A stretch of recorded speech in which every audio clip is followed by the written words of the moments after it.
Oi, gente. Aí, tudo bem? Eu sou Maíra Brito, jornalista da Câmara dos Deputados, e estou aqui de volta para conduzir mais uma live do Parlamento Jovem Brasileiro. Vocês conhecem o PJB, como a gente chama aqui carinhosamente? O Parlamento Jovem Brasileiro é um programa de educação para a democracia da Câmara dos Deputados, voltado para estudantes do ensino médio de todo o Brasil. Agora, em 2023, a edição já começou e estamos nesses encontros semanais, porque a gente sabe que o formato de live é um jeitinho mais leve, descontraído, para você acessar conteúdos que às vezes são bem técnicos.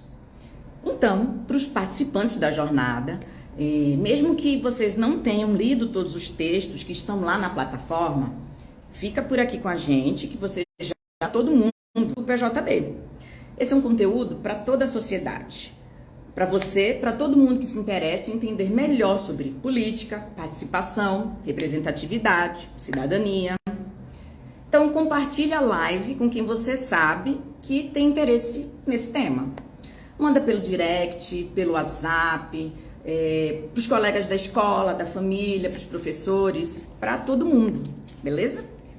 Durante esse mês de agosto, nós vamos estar aqui toda quinta-feira, às 19 horas, sempre com uma live diferente sobre assuntos relacionados ao tema do PJB deste ano, que é a educação que queremos. Nessa conversa de hoje, nós teremos a consultora legislativa Ana Valesca Gomes, que trabalha aqui na Câmara dos Deputados, na área de Educação, Cultura e Esporte. A Ana Valesca é jornalista, mestre em Educação pela Universidade de Brasília e em Planejamento Educacional pelo International Institute for Educational Planning, que é um órgão vinculado à Unesco, né, que ele faz parte da ONU exatamente para a educação. A Ana também é especialista em políticas públicas pela Universidade Federal do Rio de Janeiro e já trabalhou em ministérios da Educação e do Desenvolvimento Social. Ela hoje vai descomplicar esse assunto das políticas públicas e te ajudar a passar pelo segundo movimento da jornada, que é o descobrir. Você pode aproveitar para perguntar tudo que você ainda não entendeu sobre o assunto. É só usar a caixinha de perguntas, tá? Que aí eu não deixo passar nada. Melhor do que colocar no comentário é colocar na caixinha de perguntas. E também vamos ter um mês PJB super especial hoje por aqui. É o Igor Anjos, que foi deputado jovem em 2019 pela Bahia. Quando ele veio para o PJB, ele trouxe exatamente o tema da educação e apresentou uma ideia sobre a necessidade de implantar equipes multidisciplinares nas escolas públicas, para assim dar um suporte aos estudantes e às suas famílias. Atualmente, o Igor estuda Ciências Sociais pela Universidade Federal Fluminense. Ele faz parte da Rede de Jovens Transformadores Ashoka 2023 e é fundador de uma equipe de robótica, gente, a Black Gold. Além disso, o Igor trabalha na Secretaria de Educação da Bahia, na coordenação de programas educativos para a juventude. Então, bora aproveitar a presença dele aqui, de um jovem falando para os jovens, né? A gente vai conversar com ele sobre as questões que envolvem realmente o que importa para a vida dos jovens. E você também pode mandar sua dúvida para ele, usando também a caixinha de perguntas, perguntar sobre a experiência que ele viveu e sobre outras iniciativas de participação política. Bora conversar a nossa conversa? Bora começar a nossa conversa? Me engasguei, né? Eu vou ver se a Ana Valesca está por aqui, que como o tema da política pública é um pouquinho mais denso, bora aproveitar bastante para a gente começar a tirar suas dúvidas. Já vão se preparando aí. Vamos ver se ela está por aqui. Olha, vamos chamar a Ana. Ana, estou mandando um convite para ela. Então, também pega aí um papel, uma caneta, para anotar as dicas que ela vai trazer. Ana, boa noite. Olá, Tudo bem? como vai? Tudo Como bem, você tá? tô bem, tô bem. Fiquei com medo, vai responder todas as suas perguntas. Eu falei, socorro, eu quero fugir. Não é? Se você topar, a gente também pode separar algumas perguntas e depois fazer respostas mais curtas para mandar para eles, fazer uns cartões, assim, né? Publicar no Instagram. Aí vamos ver como é que tá a curiosidade deles, né? Então, vamos lá, tô Ana, animada com esse formato animada? novo. Assim, é bastante interativo. Você vai ver, olha aí quantos coraçõezinhos estão chegando para a gente, né? Então, Estava aqui pensando no seguinte, que acho que é bom a gente dar uma introdução, né? Durante a jornada de aprendizagem, o participante tem que escolher um tema relacionado, né, uma questão relacionada ao tema da educação que queremos. Depois, ele tem que escolher, tendo isso em mente, esse problema que ele identificou, ele tem que fazer uma pesquisa sobre políticas públicas relacionadas ao tema. Então, nessa conversa de hoje, vamos dar uns instrumentos para eles conseguirem fazer essas pesquisas, né, identificarem o que é importante. Então, para começar, explica para a gente o que é uma política pública e como é que ela se relaciona com o nosso dia a dia.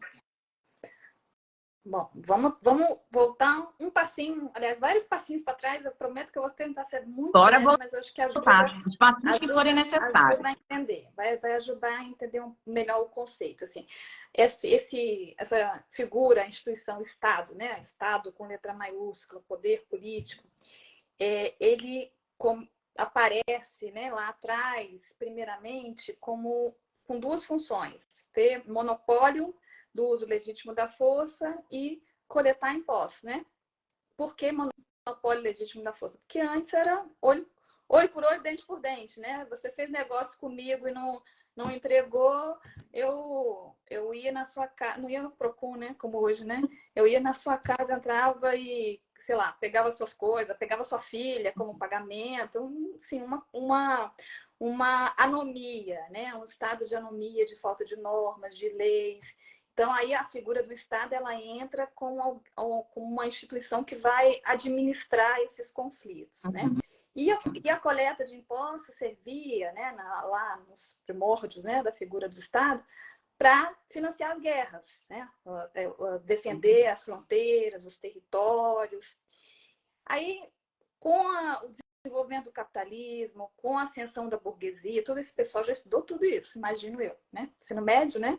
Com a ascensão da burguesia, as demandas vão mudando, né? A burguesia queria fazer comércio, queria organização, e ela vai pressionando, falando, opa, pera lá, né? Vamos cuidar aqui dos nossos problemas aqui de dentro, né? Vamos acabar com essa história de só recolher dinheiro para financiar a guerra. Tem tanta coisa acontecendo, né? Vamos organizar aqui a nossa vida, vamos cuidar aqui da nossa vida, né? Dos nossos problemas. E começou a pressionar o Estado para tomar conta dos problemas que os grupos, né, que as sociedades enfrentavam, né? Então, primeiro conceito, o problema é a matéria-prima da ação política. E o Estado moderno, a essência do Estado moderno, ela se apresenta na forma de políticas públicas. É assim que ele se justifica, né? Entende? Então, assim, o que é política pública? A política pública é a ação concreta, formatada, desenhada para resolver um problema. Às vezes não é nem resolver, às vezes é minimizar, é atenuar um problema, né? Então, assim, vamos pegar um exemplo. Se eu tenho alguém desempregado na minha família, isso é um problema público? Não, isso não é um problema público, isso é um problema da minha família. Agora, se várias famílias do Distrito Federal têm pessoas dentro da sua família com desemprego persistente, sem conseguir emprego, meses e meses, anos, às vezes sem conseguir emprego, isso é um problema do GDF, um problema do governador do Distrito Federal. Ele tem que pensar como que ele vai resolver esse problema. Se isso tem uma escala nacional, aí é um problema do país, é um problema do governo federal, né? Então, é uma questão social que tem que ser resolvida. Isso, aí tem que desenhar políticas públicas para enfrentar essa questão. Aí isso, como o problema se apresenta nos países, nas sociedades, também vai variar. Por exemplo, a gente ter 12% de desemprego no Brasil, a gente já teve vários períodos, né, com taxa de desemprego de 12%. Isso é um problema que tem uma dimensão para a nossa sociedade. Nos Estados Unidos, a taxa de desemprego é 4, 5%. Então, a magnitude do problema é totalmente diferente. Quando a crise de 29, lá, quando teve, né, quebrou a bolsa nos Estados Unidos, o desemprego foi a 27%. Então, a escala do problema faz toda a diferença, porque vai ser determinante para ele entrar ou não na agenda. Isso a gente vai tornar uma prioridade. Exatamente. Ele vai passar na frente daquela lista de problemas que todo mundo tem para resolver, inclusive os países, né, os estados, e falar, não, agora é prioridade, tem que resolver isso primeiro. Percebe? Então, assim, tem essas questões que precisam ser entendidas, né? Ser percebidas. Hoje em dia, os problemas que as sociedades enfrentam são problemas cada vez mais complexos. Isso faz com que as políticas públicas sejam cada vez mais difíceis de serem desenhadas, de serem implementadas, envolvendo um conjunto de atores muito maiores. Vou dar um exemplo. Meio ambiente. Meio ambiente é um problema super complexo, porque assim, não adianta fazer só educação ambiental nas escolas, né? Você tem que associar isso com medidas de diminuição de poluição que os carros lançam na atmosfera, você tem que resolver questões de poluição dos rios, que às vezes indústrias, agricultura promovem. Você tem vários campos de políticas públicas que têm que ser acionados para, de fato, lidar com a questão. Entende? Ana, Violência na mas escola. aí a política pública, ela precisa de uma lei para existir? É uma decisão do Estado colocar em prática? É uma decisão do Estado, com certeza. Vamos, sim. Vamos pegar violência nas escolas como exemplo para a tua pergunta. Violência nas escolas é um problema que é da educação, que é da segurança, né? As normas para atender, para resolver essa questão, elas estão dadas aí. Você tem legislação suficiente, vamos dizer assim, para enfrentar essas questões, né? Agora, o problema, ele vai se apresentando de tal forma que o governo se sente e a sociedade se comove, né? A comunidade escolar se sensibiliza, exige posicionamento. Então, o que o governo faz? Não, pera lá, deixa eu ver aqui, deixa eu ver o que eu tenho, né? De legislação, de política pública e deixa eu ver se eu consigo responder com alguma outra coisa que eu não estou fazendo nesse momento. Aí, por exemplo, o governo lançou, como resposta à questão das violências na escola, uma das ações foi um disque denúncia, né? Um telefone de emergência para as escolas que vão passar. Entende? Você vai complementando com ações que não foram pensadas, que não estão em curso, né? Professor, né? Vamos dizer, um professor, uma escola que enfrenta uma questão de falta de professor. Se isso é uma coisa muito localizada, é um problema daquele sistema. Não precisa de lei, não precisa de legislação para isso, né? Precisa de ação governamental, de uma decisão do gestor, do secretário de educação do município, de contratar, de fazer concurso, de contratar. Isso tudo já está posto na legislação. Você não precisa de lei para isso. Mas às vezes precisa do recurso, né? Assim, a gente pode propor uma coisa, mas não tem a grana, o Estado vai dizer que não tem grana para colocar em prática. Isso, precisa de uma, vamos dizer assim, a despesa tem que estar prevista no orçamento, né? Alguém tem que ter imaginado que aquilo vai fazer uma contratação e o recurso tem que estar previsto no orçamento. Sim, certamente. Tem que estar na LOA do município, né? Na legislação orçamentária do município. Mas se você tem uma questão de, por exemplo, como a gente tem hoje, né? De falta de professores de física, química nas áreas de exatas. Por quê? Porque tem um baixo interesse nessas áreas. Você precisa de uma política pública pensada para como é que a gente estimula a formação de professores. Aí, às vezes, precisa de uma lei, entendeu? Essa que é a diferença. Dá para dizer que, numa situação ideal, a política pública ela já tem que prever algumas situações, né? Se eu identifico esse ano que, digamos, em alguns estados chovem muito, então sempre tem questões de enchente, de desabamento. Então, eu tenho que prever no ano que vem que vai chover de novo, porque todo ano chove. Então, já fazer essa antecipação de como é que a gente pode resolver. Sim. Você tem que ter uma previsão.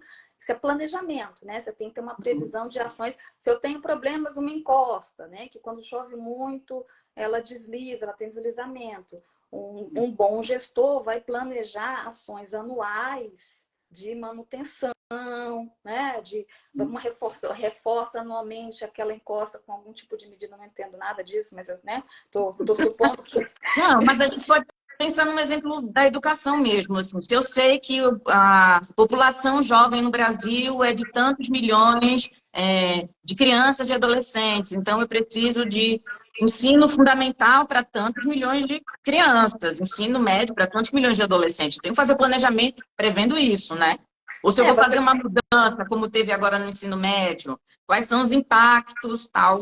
Sim, sim. Então, uma das questões da reforma do ensino médio, né, que teve uma série de críticas, né, que inclusive o MEC abriu uma consulta pública para que as pessoas pudessem dizer, né, professores, alunos, os gestores, dizer quais eram as queixas relativas ao atual ensino médio, o que eles entendiam que não estava funcionando.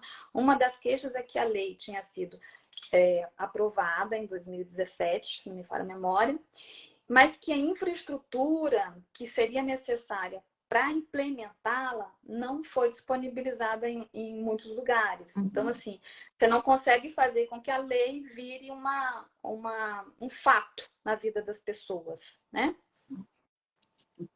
Entendi. E a gente, de repente, pode trazer alguns outros exemplos de políticas públicas que estão relacionadas à educação? Você Claro. separou aí alguns exemplos para a gente? Ah, não, essa é a minha praia, isso eu posso dizer. Olha aí. Então, a gente tem a principal política de financiamento da educação básica no Brasil, o mais importante mecanismo de financiamento, que é o Fundeb, que acabou de ser renovado, foi renovado em 2020, foi ampliado com mais recursos. A política, que é uma política que nasceu lá em 97, ela é um exemplo bom para quem entender política pública, como é que a política nasceu em 97, que chamava Fundef, e era só para o ensino fundamental, que era prioridade governamental naquela época. E aí, quando passaram-se os 14 anos iniciais de implementação dessa política, o governo avaliou que ela tinha sido tão bem sucedida, ela tinha funcionado tão bem, ela tinha dado tão bons resultados e tinha feito diferença para o ensino fundamental, que resolveu ampliar para toda a educação básica, da creche, né? Creche para escola, fundamental e médio. Ampliou, o recurso foi expandido, né? Aí se implementou. Isso tudo eram políticas com prazo de vigência. O Fundeb inicialmente 14 anos, o Fundeb com 10 anos se encerrou em 2020. Então, a gente passou os 5 últimos anos de vigência do Fundeb discutindo e aí depois, né? Quando acabasse o período seguinte do Fundeb, o que a gente ia fazer? Como é que ele ia acabar? Ele ia continuar? Ele ia virar permanente? Ele ia continuar sendo temporário? Quais eram os problemas que a política tinha enfrentado nesses anos de implementação? Então, o Congresso discutiu, passou anos discutindo, 2, 3 anos tramitando a matéria. A gente se reuniu com várias pessoas dos estados, do Ministério da Educação, avaliou-se que era uma política que precisava ser permanente, que ela deveria ser expandida, que ela devia ser mais equitativa, a gente devia distribuir mais recursos para quem mais precisava. Então, todas as mudanças foram feitas, o Fundeb foi novamente alterado em 2020 para se tornar uma política, dessa vez, permanente, sem prazo de validade, com esses aperfeiçoamentos, que é isso que a política pode permitir. Né? Depois de um período de implementação, a gente pode ver o que não funcionou, o que funcionou, como que a gente pode melhorar. Se, por exemplo, se não funcionou, será que não é melhor acabar? Ou nesse caso, ajustar, né? Ou ajustar. Nesse caso, é uma política muito bem sucedida que foi expandida. Ganhou mais dinheiro, alcançou mais gente, se tornou mais equitativa. Né? O PNLD, outro caso interessante, o Programa Nacional do Livro Didático, um programa que existe há muitos anos. Né? Muitos anos. Ele também é uma política que foi bem sucedida, né? Ela foi sendo expandida. Primeiro ela existia só para o fundamental, aí depois ela passou para o ensino médio, aí depois ela passou para a EJA, passou para jovens e adultos, né? Para a pré-escola.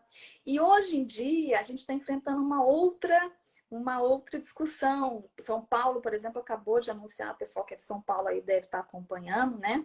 Que vai substituir os livros físicos, livros de papel, livros digitais. por livros digitais. digitais e tem uma série de reação. Então, como diz a música do Gilberto Gil, né? O tempo rei, né? As coisas vão mudando. Então, aí a avaliação da política nesse caso, pelo governo de São Paulo, que é uma política que você pode aderir, é uma política nacional que cada estado adere ou não conforme seu interesse. Então, a discussão toda é assim, será que realmente acabou a necessidade de livro físico? Tem muita gente que acha que não, né? E tem gente que acha que é uma economia, que tem que explorar os recursos digitais, que é um outro mundo, uma outra geração que está acostumada. Olha a Adriana Ferreira dizendo isso. Ela ama os livros, assim, como é que vai ficar, né? Eu também amo. Eu queria... Mas assim, eu tô contando isso para mostrar como a política vai mudando às vezes com o tempo também, né? As abordagens, as discussões vão sendo atualizadas, né? Que mais? Posso falar? Eu falo. Eu só quero aproveitar para... A gente falou sobre a reforma do ensino médio, aí várias pessoas aqui fizeram seus comentários, assim. Começou com o Lucas dizendo, poxa, tive que escolher uma trilha que não era exatamente a que ele se identificava, mas era a que estava disponível para ele. E aí outras pessoas de outros estados dizendo a mesma coisa. Por aqui a mesma coisa, falou a Clara, né? A Adriana falou do Amos Livros. Eles estão aqui, eu vou olhar a caixinha de perguntas daqui a pouco, mas de repente tem alguma política pública específica que você lembra para o ensino médio, por exemplo, já que a gente está com estudantes que são do nível médio, né? Sim, eu estava tentando lembrar desse extrato assim, da educação. Olha, eu acho que assim, tem uma política que não é especificamente do ensino médio, que me ocorre agora, vou continuar pensando aqui, mas que eu acho que, fora o livro didático, né? Que livro didático é a política do ensino médio também, né? Direcionada para o ensino médio. Mas que está fresquinha na minha memória, que assim, interessa aos alunos do ensino médio, que é a política de cotas, né? A política de cotas, ela nasce, como eu comecei a falar, de um problema. Qual era o problema? Política de cotas para acesso ao ensino superior. Ao ensino superior. Qual era o problema que há muito tempo se detectava? Olha, as universidades públicas têm baixo acesso, né, dos alunos das escolas públicas, dos negros, dos índios. A gente precisa mudar o perfil da universidade pública brasileira. Então, a política de cotas veio para resolver, né, para atender a esse problema que foi identificado. Passaram-se 10 anos, 2022 a política de cotas completou 10 anos. Se avaliou que ela tinha sido muito bem sucedida. Quem visita um campus de uma universidade federal hoje no Brasil enxerga que a universidade mudou, né? De cor, cara, né? Então, uma política que é visivelmente, explicitamente bem sucedida. Então, o Congresso ontem aprovou, ontem fresquinho, novidades fresquíssimas. Por mais 10 anos. Aprovou uma mudança no plenário da Câmara, né? Foi para o Senado, na verdade, Congresso não, a Câmara. Aprovou uma alteração, um aperfeiçoamento na lei de cotas. Tá certo? Então, assim, eu acho que fica evidente como que esses processos eles são recorrentes, né? Você resolve a questão, você avalia, você vê se foi bem sucedido ou não. Se necessário, altera uma legislação, porque não necessariamente você precisa alterar a legislação para mudar uma política pública, né? As duas coisas eu estou lembrando sobre essa da cota específica, e aí atinge uma parte do nosso público aqui, é que agora os quilombolas também estão sendo considerados, né, como um público específico. Então, tem pessoas negras, pessoas indígenas, pessoas quilombolas também. Então, galera, ó, fiquem ligados. Às vezes, o aperfeiçoamento da política pública é isso, é você sugerir a mudança que você percebe ao seu redor, né? Assim, exato. Tem uma pergunta aqui que é da Viviane Santos. Ela pergunta, políticas públicas são soluções para problemas em diversas áreas ou só na educação? Não.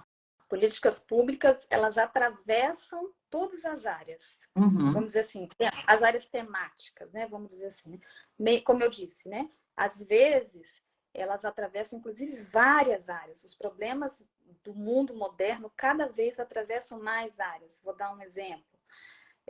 como eu já trouxe a questão do meio ambiente, né? Que assim pode atravessar política industrial, educação, agricultura, desoneração fiscal, política fiscal, para você fazer o estímulo de algum tipo de energia renovável.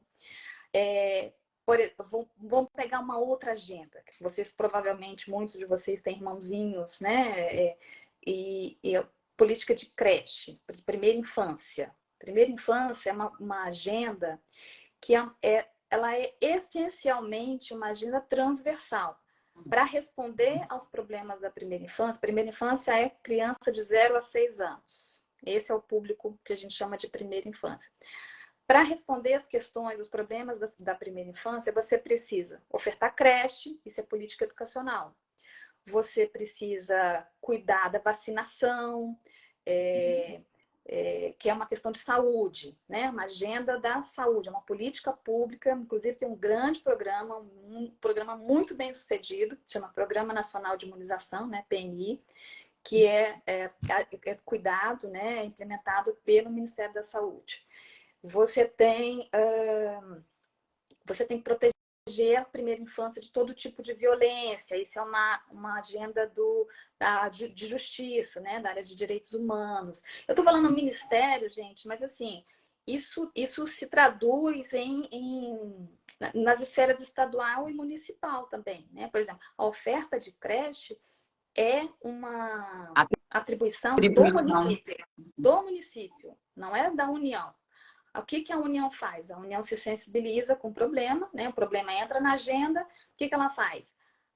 Os municípios brasileiros não têm condição de construir creches. Então, o governo federal vai lá e faz um programa, né? Implementa um programa de financiamento de construção de creches. Então, ele colabora com o município para resolver um problema. Então, a política pública da primeira infância, ela tem que estar também, ou principalmente, na agenda do seu município, do seu estado. Talvez os jovens, os participantes ainda não tenham essa dimensão, mas que é isso? A educação infantil é uma atribuição do município, a educação do ensino médio é principalmente do governo estadual e o superior principalmente do federal. Isso, né? Então, quando a gente pensar nessas políticas, tem que pensar quem seria de primeiro para executá-las, né? Para quem que a gente demanda? Então, nós somos uma federação, né? Nós não somos um país de poder central como o Chile, por exemplo. Né? Nós somos uma federação. A federação é assim, é um combinado, né? Você faz a Constituição, faz um combinado, olha, o poder político vai ser dividido entre nós, entre a União, os estados e os municípios. Cada um vai ter um nível de atribuição. Às vezes, essas atribuições se sobrepõem em alguma medida. Vou dar um exemplo já, né? Mas é meio que uma organização para cada um atuar, não haver sobreposição de ação, né? Senão eu estou fazendo uma coisa que você também está fazendo, podendo estar dando prioridade a outro tipo de problema, atendendo a outro tipo de questão. Então, na educação, exatamente isso que a Maíra falou.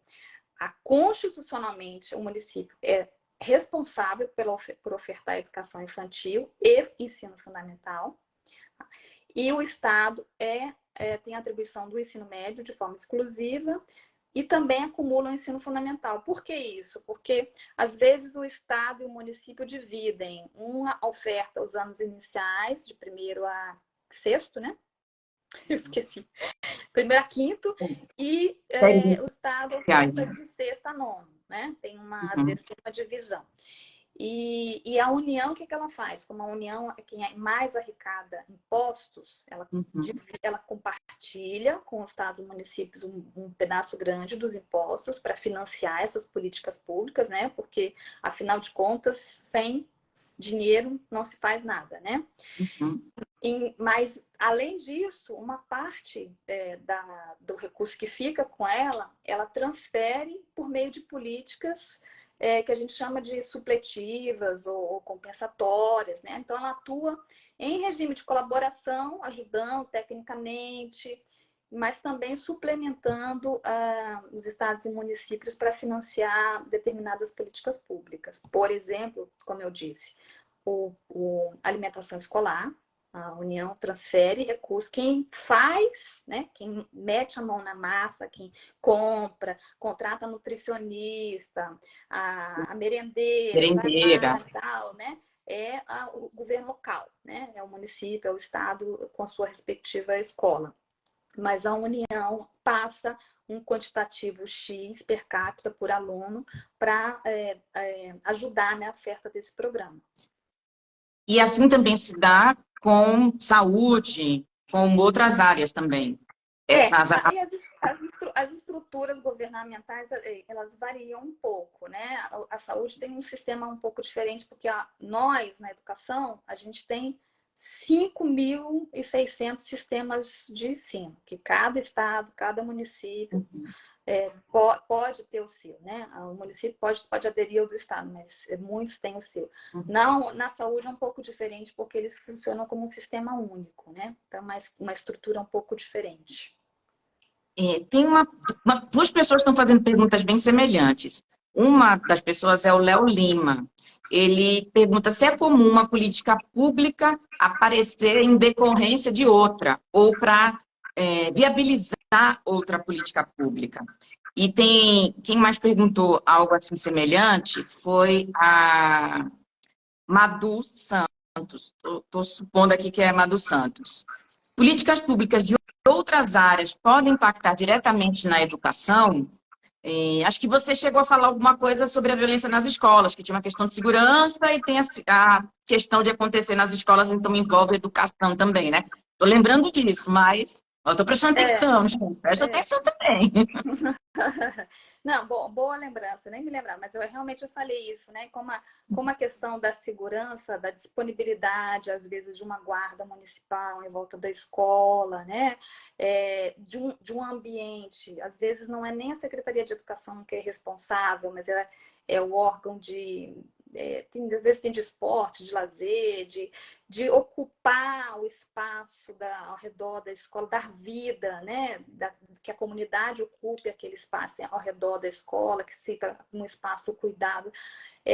Como isso às vezes faz diferença para depredação, para evitar a depredação da escola, para o ambiente escolar ser um pouco mais acolhedor, né? Para as pessoas se sentirem melhor.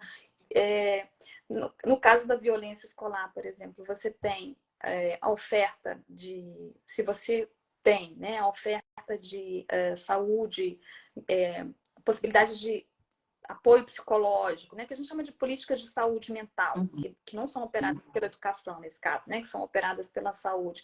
Como isso, às vezes, é importante para contornar questões, né, que um aluno, um professor traz e não consegue trabalhar isso, e isso vai ganhando uma dimensão muito grande ao longo da vida escolar dele, que poderia ter sido tratada, poderia ter sido encaminhada de uma forma mais tranquila, né, mais profissional. Então, tudo isso, essas decisões, elas acabam impactando, sim, né, a vida da escola, né, a vida das pessoas que transitam ali. Me ocorre isso, por enquanto. Por enquanto. Mas, enfim, sim, né? Existe complementariedade, Sim, com né? certeza, muita, cada vez mais complementaridade, cada vez as coisas estão mais conectadas, né? Eu acho E que às esse vezes o recurso tá, a área da segurança tem o recurso e a escola não tem exatamente esse recurso. Então, a política pública pode ser da segurança e acontecer na escola, ou a educação tem o recurso e atuar na saúde, se for uma educação em hospitais, enfim. Estou viajando também aqui, fazendo propostas do que pode ser mais visto. Agora, Maíra, você sabe, eu queria falar uma coisa que eu fiquei pensando quando vocês me convidaram, que eu acho que é muito importante. Quando a gente fala de política pública, a gente pensa sempre da coisa já elaborada, da lei aprovada, né, do programa desenhado em âmbito local ou nacional, das coisas já funcionando. Mas tem uma estrutura. As políticas, elas nascem de sementes. Elas nascem de sementes, sabe? E muito dessas sementes são plantadas no ambiente de compartilhamento de ideias, de diálogo. de luta para resolver questões internas, que como eu brinquei, assim, que não é um problema público ainda, mas um dia pode vir a ser. Uhum. Então tem um espaço na escola que é muito pouco valorizado na escola brasileira em geral, né? Não vou generalizar, né? Mas assim, tende a ter um pouco menos de espaço na agenda, que é a formação de grêmios estudantis. É uma estratégia que está lá no Plano Nacional de Educação, que assim, uma semente de diálogo dentro da escola para os alunos discutirem as questões, os problemas internos, né? Os problemas de disponibilidade de material, de ausência de professor, como foi o caso que os meninos trouxeram aí, né? Às vezes de falta de oferta de um itinerário que está previsto na legislação. Isso vai dando espaço, esses diálogos, essa organização vai dando espaço para que esse problema ele vá sendo levado em escalas, vamos dizer assim, outros tipos de ambiente, né, de diálogo, de atores, por exemplo, conselho escolar, onde as famílias já estão envolvidas, os professores, os diretores, até chegar no poder legislativo local, ou no gestor, ou na prefeitura, para que essa questão se apresente como uma demanda mais densa, mais complexa. Então, acho que esse espaço é um espaço que tem tido pouca atenção da escola brasileira, sabe? E é um espaço muito rico de ideias, de soluções, e não só de problemas, de identificação de problemas. Com o Parlamento Jovem Brasileiro, os estudantes que chegarem até a etapa nacional, no momento em que eles fizerem essa carta, né, sobre a educação que queremos para apresentar para o parlamento, eles vão trazer essas vivências diferentes. Imagina, de estados diferentes e trabalhar conjuntamente para... Observamos isso e estamos propondo, né? Assim, eu acho que vai ser bem especial. Assim, esse formato que o PJB tem esse ano, de ter essa carta para o parlamento, eu acho que ela vai ser bem bacana. Quero fazer uma pergunta que não posso deixar de fazer. A Raquel e a Alice, que vocês, gente, conhecem, que manda os e-mails, responde as demandas. Quais dicas práticas você pode dar, Ana, para os jovens pesquisarem sobre as políticas públicas que existem, para então eles fazerem essas propostas? Olha, tem a política nacional do livro didático, tem a política... Onde é que eles podem pesquisar isso? É fácil de achar? É fácil. Assim, dá um trabalhinho, né? Mas assim, não é muito difícil, não. Eu acho que assim, tem um primeiro caminho, que são os órgãos de gestão, né? A Secretaria de Educação do município, a Secretaria de Educação do Estado, porque nós estamos falando de política educacional, né? Estou entendendo, né? Por isso que eu estou falando especificamente isso.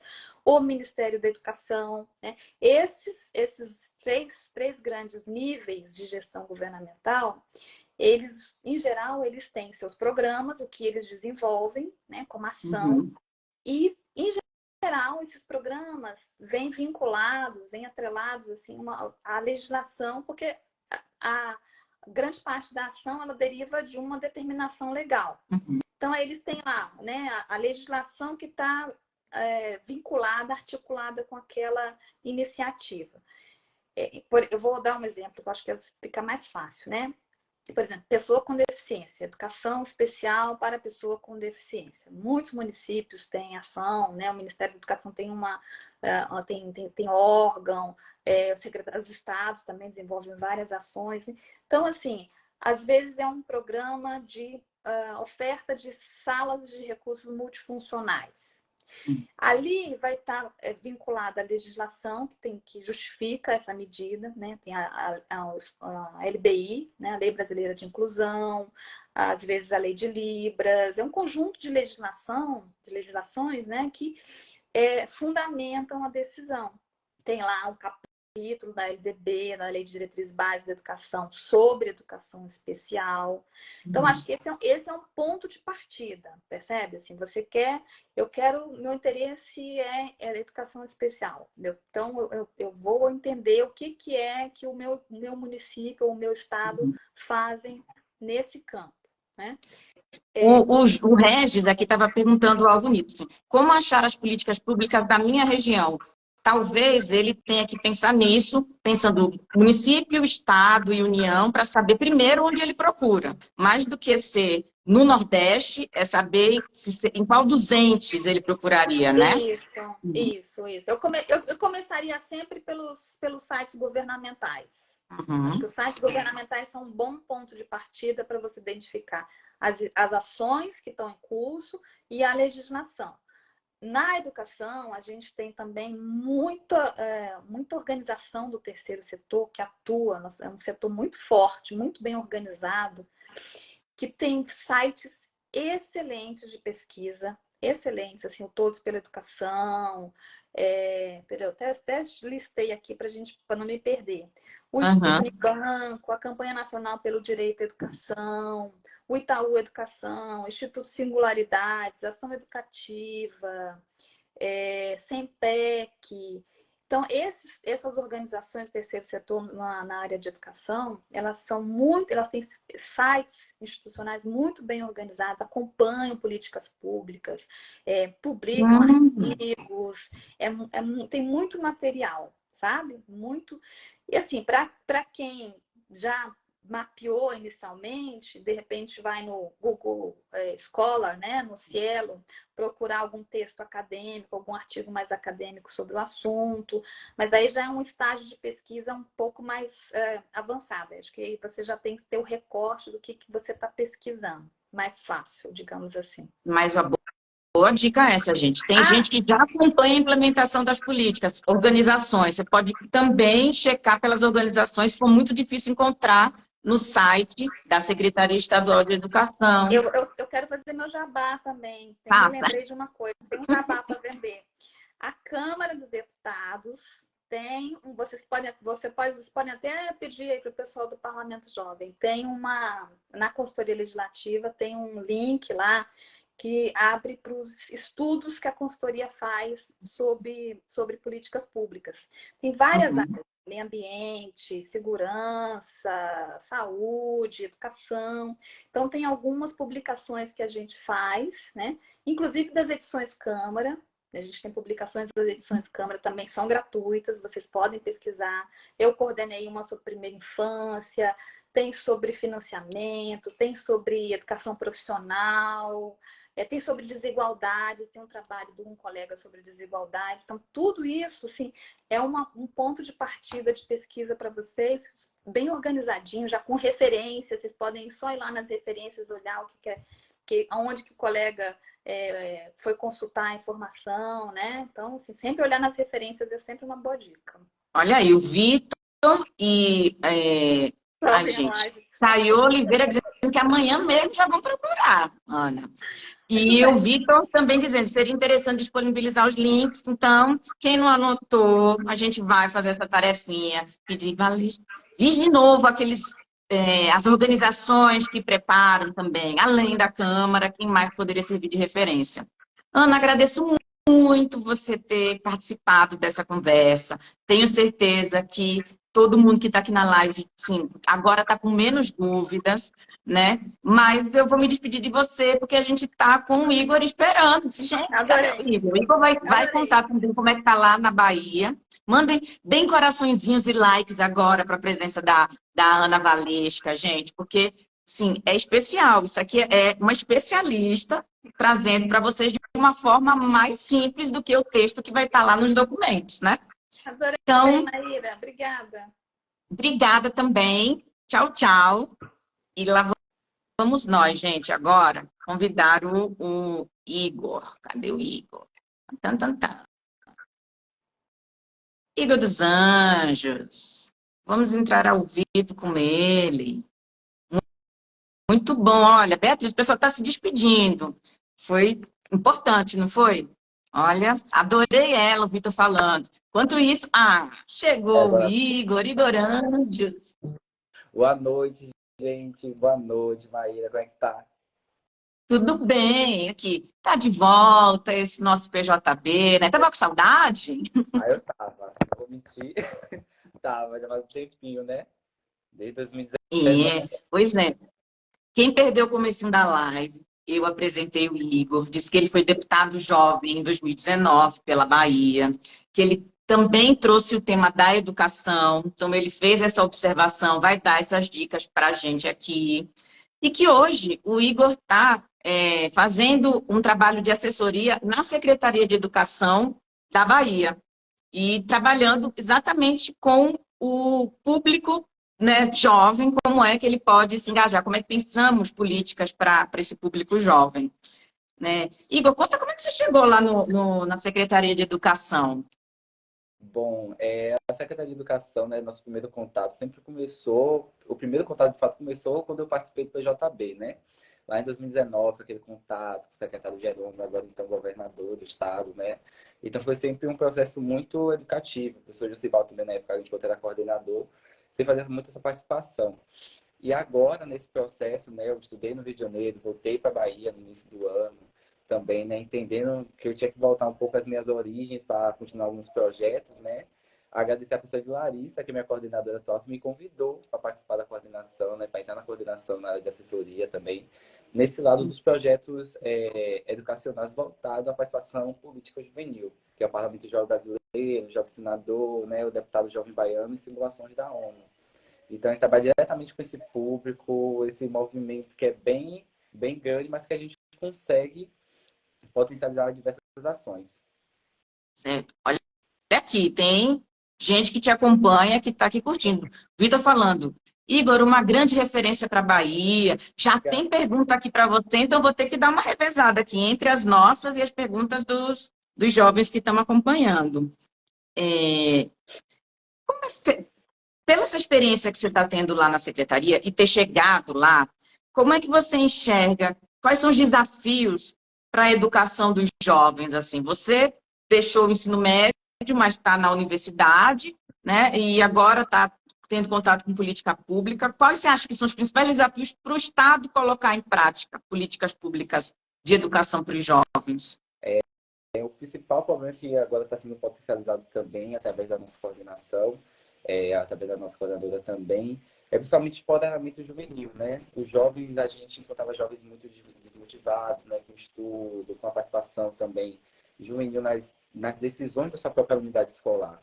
Então, a partir desse empoderamento dos estudantes, a gente acredita que eles conseguem, né, se entender como pertencente daquele seu mundo, né? Daquela sua sociedade, da sociedade escolar que ele habita, né? Da sociedade que ele aprende do dia a dia, que ele vem, né, todos os dias com seus amigos, professores, e que seja um momento também participativo, né?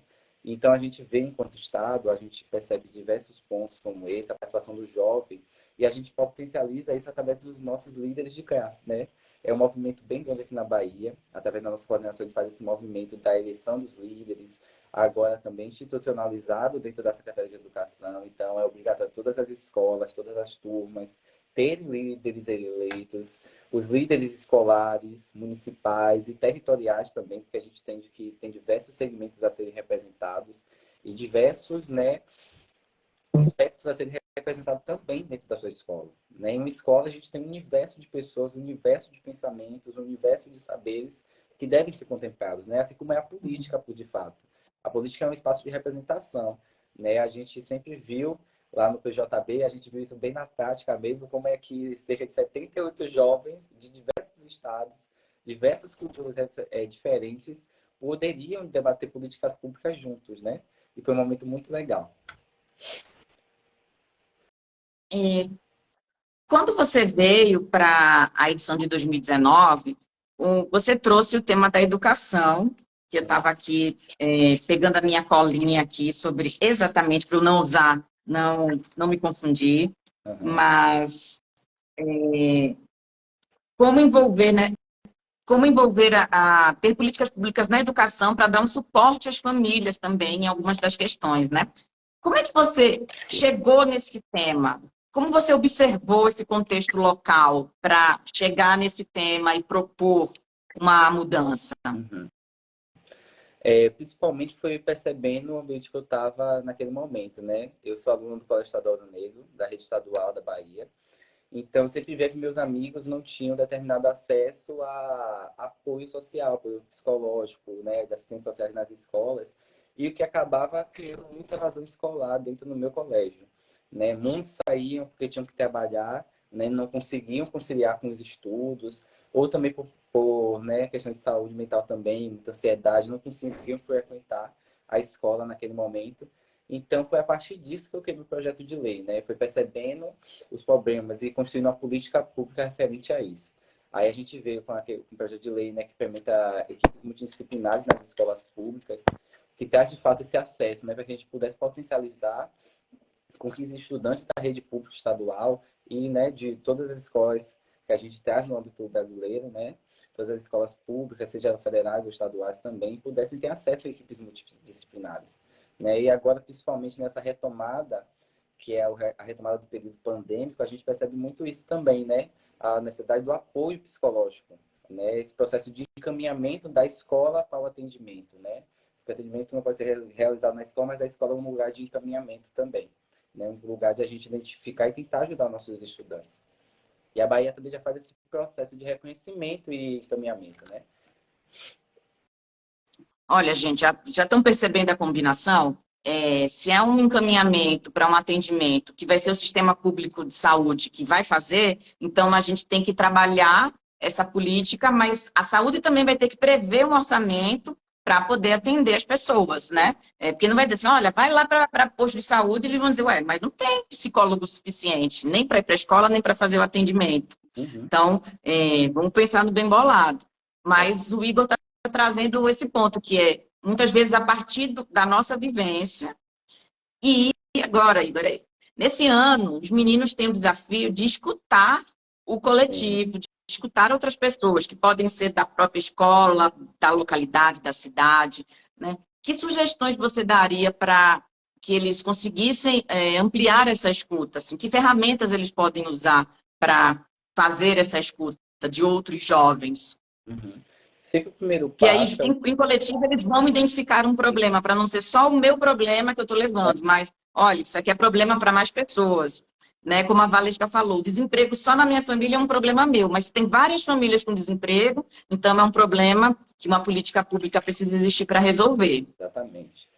E eu acredito, Maíra, que esse processo pode começar da sua própria escola, né? Pode começar desse seu perceptiva dessas diversas pessoas que estão ali na sua escola, diversos colegas de turma, por exemplo, ou de toda a sua unidade escolar.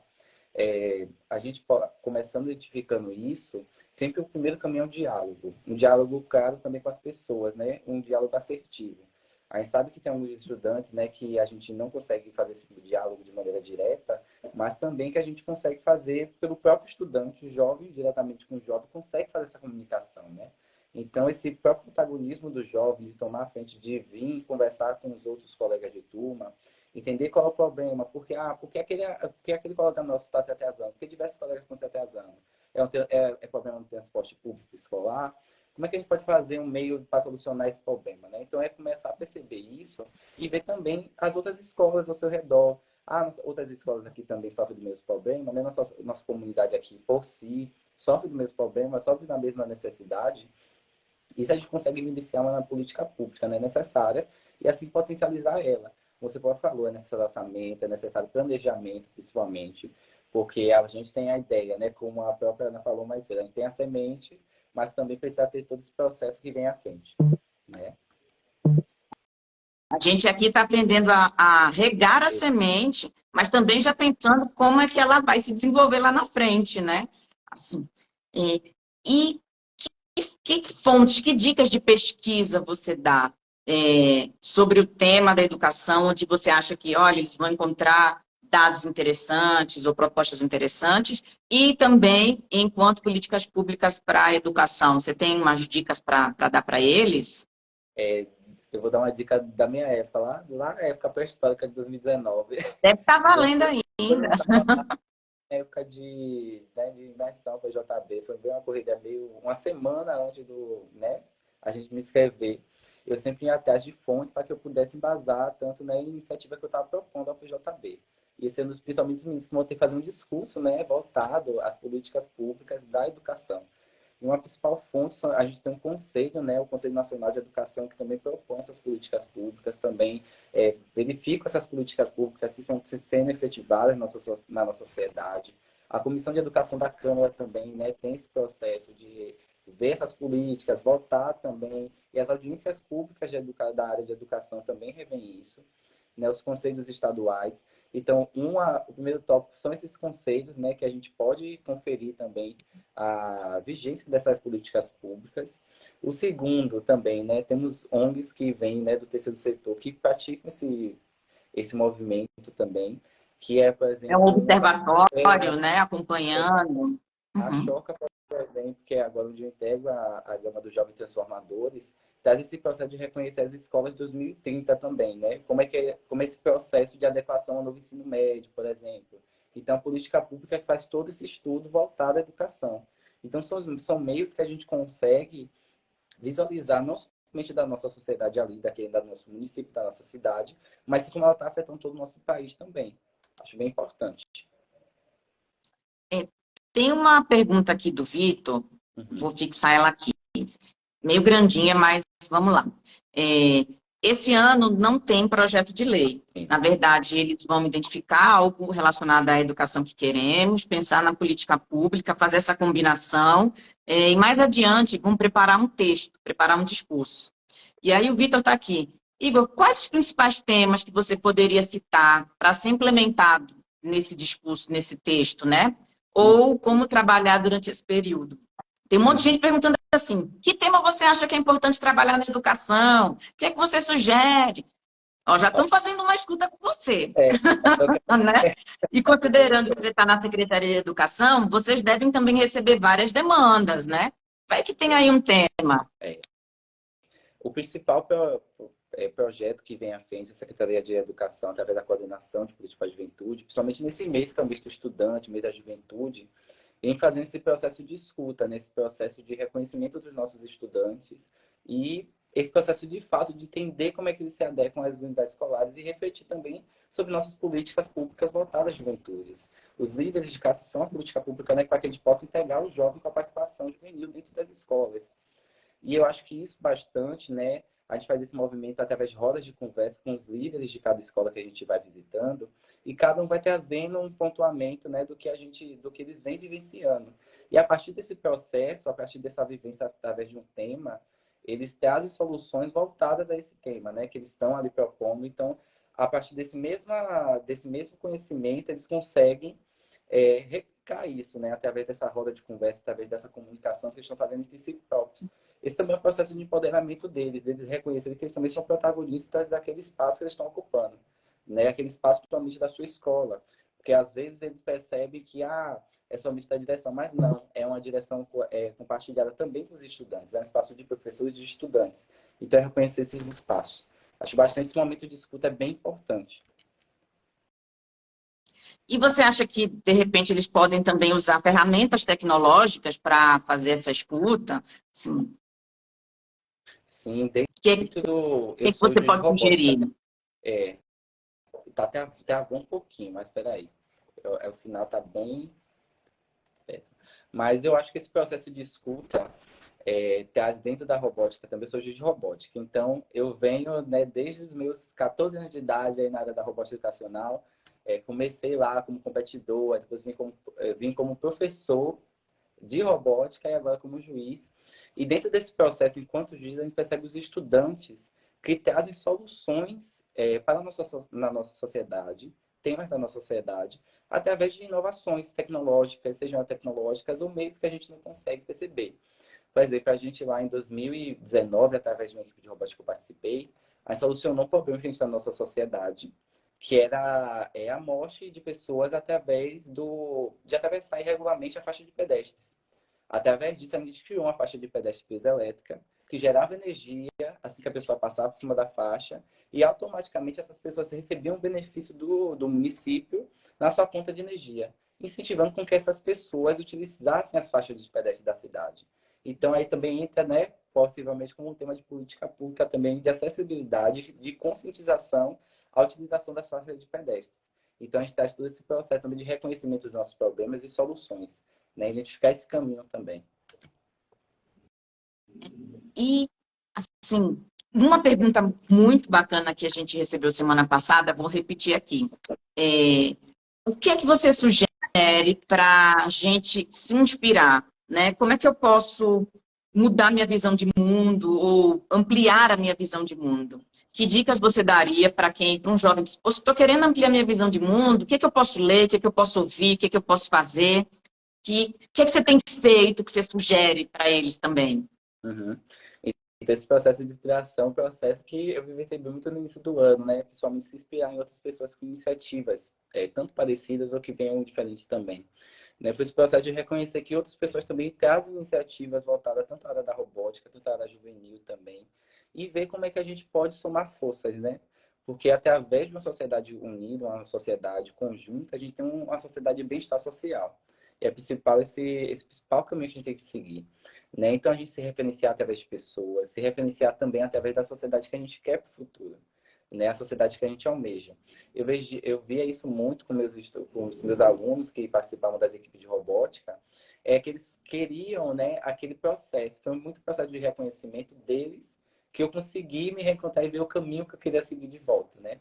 Eu estou na área de ciências sociais, atuando com tecnologia também, mas exatamente nessa educação tecnológica que a gente segue. Porque eles almejam o mundo que eles querem, né? Através de suas invenções, através de suas soluções inovadoras. Então, esse processo que eu vi através deles, né? Esse processo que eles queriam trazer para suas sociedades, para suas comunidades.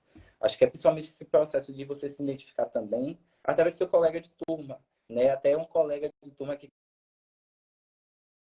por exemplo, através de uma líder que ele está ali, ele pode compartilhar com você e ele te dá aquele toque assim que você precisava, sabe? Que vem muito no momento certo.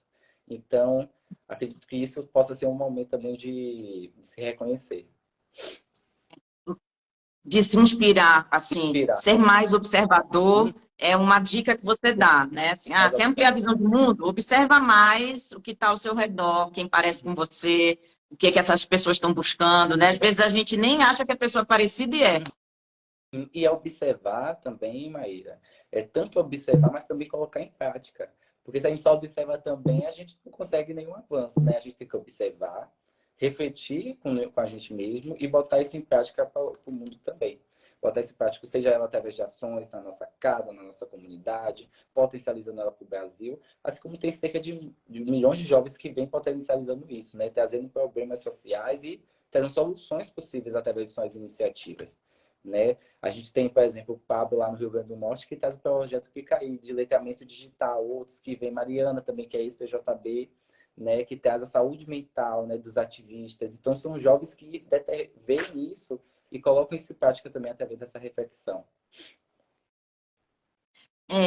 Gente, olha, a gente já está em 8h03, o papo está ótimo. Antes do Igor ir embora, eu quero aproveitar, vai que tem egressos do PJB aqui, que a gente mandou uma mensagem pelo WhatsApp para os egressos, porque queremos dicas de artistas jovens para participar das próximas lives. Artistas que usem a palavra como expressão e como atuação política. Então, dê uma olhadinha no WhatsApp. Eita, a PJB me mandou uma mensagem, deixa eu ver o que é. Essa sugestão, porque quem participou do programa continua fazendo parte do Parlamento Jovem Brasileiro. Então, Igor, se tiver sugestão de um artista jovem, que você tem um contato, então tem lá, pode ser um poeta, pode ser um músico, um rapper, né? Slammer, pode ser uma atriz, né? Assim, manda dica. Tem que ter um contato, né, gente? Porque não adianta mandar, eu quero a Beyoncé, porque a Beyoncé eu não vou conseguir falar com ela. Tem que ser alguém, né, acessível, inclusive para a gente ajudar a fazer esse artista jovem ganhar repercussão e espaço, tá? Então, Igor, obrigada. A gente se despede aqui. Eu vou para os últimos recados, porque chegaram milhões de mensagens aqui sobre coisas que são mais do processo, mas tá liberado. Obrigada. Obrigado. Gente, então, várias perguntas aqui chegando sobre até quando eu posso indicar um professor parceiro. Então, mandem as dicas dos professores parceiros, porque mais importante do que esse momento é você ter esse educador do seu lado para que ele dê essas dicas de como encontrar temas, onde encontrar as políticas públicas, trocar essa ideia com ele. né? Também gente perguntando se a live vai ficar salva aqui no Instagram. A gente manda o link, coloca lá na plataforma, né? Que mais de pergunta? Deixa eu ver aqui.